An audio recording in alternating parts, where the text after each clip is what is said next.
সুন্দরী চলেছে একা পথে, সঙ্গী হলে দোষ কি তাতে?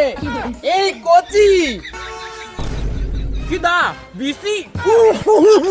আরে বলো, তোকে কতবার বলেছি বিচি নয়, বলবি বিকাশ, মানে মিস্টার বিকাশ চন্দ্র রায়। ওই নো ওই বিতি আর বিতাতে আর তুই মানে পাতা না তাই ভাইয়ে দিতাম ধরতে দিতাম। ওরে পাগল, তোকে আমি ডিস্টার্ব করিনি, তুই একা যাচ্ছিস তাই তোকে আমি আস্কিং করলাম যে তুই কোথায় যাচ্ছিস। আমি ইত্তুনি দিলাম, ইত্তুনি তাইতে মামাল বালি যাচ্ছি, আমার দিতবা তেনান বিতে বানায় তুই। ভালো, তুই তো মনে হয় স্কুলে গিয়ে তাহলে অনেক কিছু শিখে গেছিস। আচ্ছা তাহলে তুই বল তো, বাংলাদেশের জাতীয় খেলা হাডুডু হলো কেন?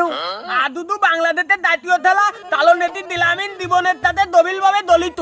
এই খেলাটি জনপ্রিয় এবং তালে লিগ তক্কবতা বিলি দিতে তাহাদ্দ তলে আদুদু মানে দল স্থানীয় নাম তাবাদি। 1972 সালে বাংলাদেশের জাতীয় খেলা হিসেবে আনুষ্ঠানিক ভাবে এলএলই স্বীকৃতি দেওয়া হয়। ওরে পাগল, তুই তো কিচ্ছু জানিস নে। আমি বলি শোন, বাংলাদেশের একজন যদি উপরে ওঠার চেষ্টা করে তা তাকে আর 7-8 জন ঠ্যাং ধরে টানি ধরে যেন উপরে উঠতে না পারে। আর এই জন্যই বাংলাদেশের জাতীয় খেলা হাডুডু বা কাবাডি।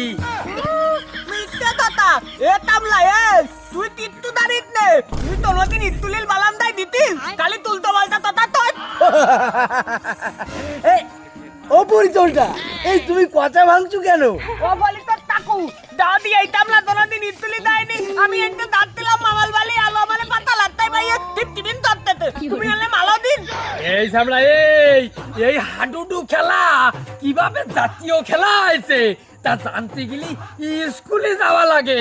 তুই তো সামলা কোনোদিন স্কুলে যাসনি, তোর মা তুই একদিন ধরে ভাঙ্গে নিয়ে যাচ্ছ, তুই বারান্দায় মুতে দিয়ে চলে আসতিস, তোর মা সেটা পরিষ্কার করে তারপরে বাড়ি আসা লাগতো। তুই কি এরে জানবি হাডুডু খেলা কিভাবে জাতীয় খেলা হয়েছে? এখন আমার এই বাইপো সরল সুজা বাইপোটা রে রাস্তায় ফাঁকা বাইয়ে তুই উল্টো পাল্টা বুঝচ্ছি, তোর আজকে আমি দিছি।